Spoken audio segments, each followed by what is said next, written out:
what is it and what are you going to say about the home that's going to capture somebody's attention? You'll notice here it says that most agents and buyers look at the photos and the remarks, then make the decision to eliminate the home or read on. Like, there are agents out there, and we use this in our listing presentation, that literally take pictures of the house with their iPhone, and that's what they use for marketing. And sorry, that does not fly with our company. That'll never happen. We use a company with HDR photography.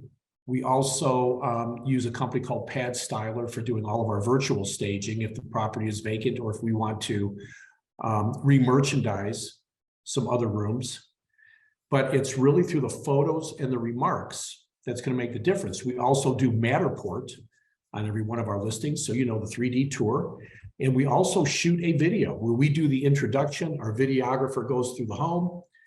And so we have 3 or 4 different multimedia presentations of the house along with house talk as we hit the market. Now, the reason that we do that is because we learned, based upon, in many cases, the age demographic, like, not everybody can click through a Matterport and do a very good job with it, right? You got to kind of use your mouse, right, and kind of direct yourself through the house.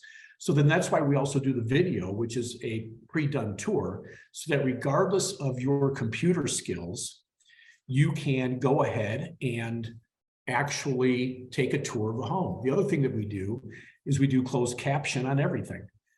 We learned that 80% of all people watch videos with the sound off. So we're making offers at the bottom of the video, you know, get an accurate price on your home, get our free report on 11 inspection pitfalls, get our free report on the 27 things you can do or not do in order to sell your home fast for the most amount of money with the least amount of hassle.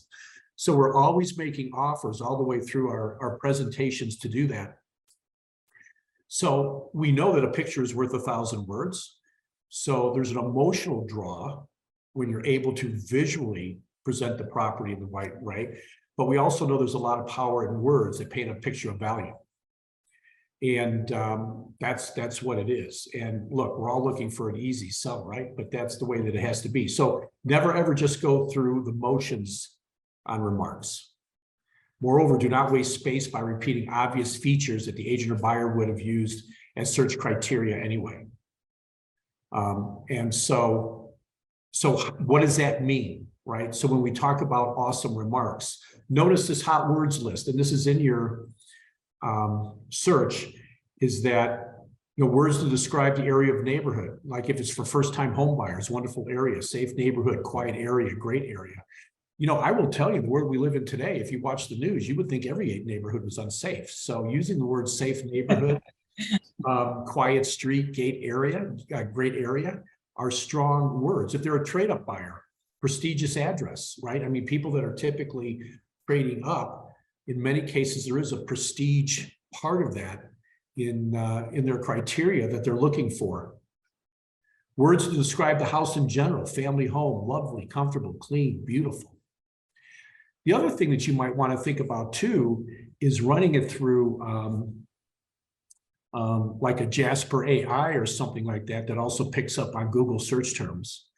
I don't think you can leave any of that to chance any longer, but you want to make sure, like, it's not just like, we don't call living rooms anymore. I call them all great rooms. And so the thing is that, but in today's vernacular in housing, with new designs, more open and everything else, sometimes calling them the great room or awesome gathering spaces really makes it a better verbal description of the home, and not putting in older vernaculars.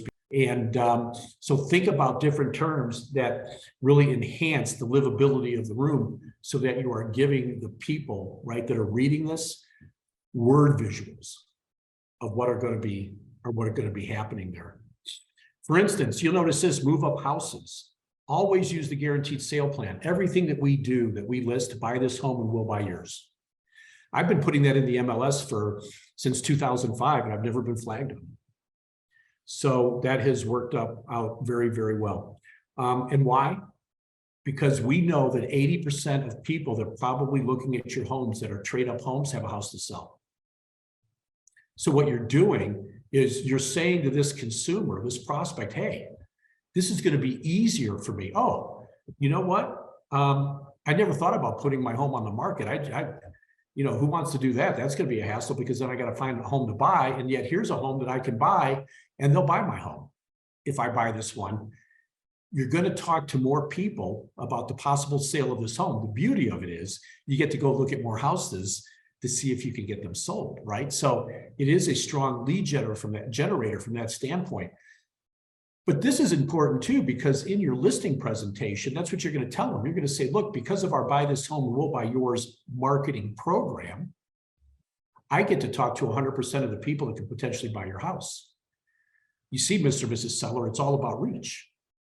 It's all about marketing reach and being able to talk to more people to get a sale of your home, where the average agent can only talk to 20%. And the house is under contract, they don't own a home, their house is sold, or God forbid, they're an investor. So notice that. And you'll notice in the private remarks, you can actually send agents to your buy this home and we'll buy yours site for details. So it's something that has to happen from that standpoint. Now you take a look at first-time home buyers, right? 0 down. Now, a lot of you out there are thinking, well, rates are so high, there's not going to be any first-time home buyers. Not true. Okay, that's just that the minute that you start making that judgment of your marketplace, I will just tell you right now, you will be right. You will be a self-fulfilling prophecy because you'll never market to them. Now, 0 down, who can buy 0 down? Well, a VA buyer can buy 0 down, right? And there's many that are first-time home buyers that do that, but it's the financing and the payment that really is going to attract a first-time home buyer. We're talking about pictures, we're talking about words, we're talking about the emotional part of the sale.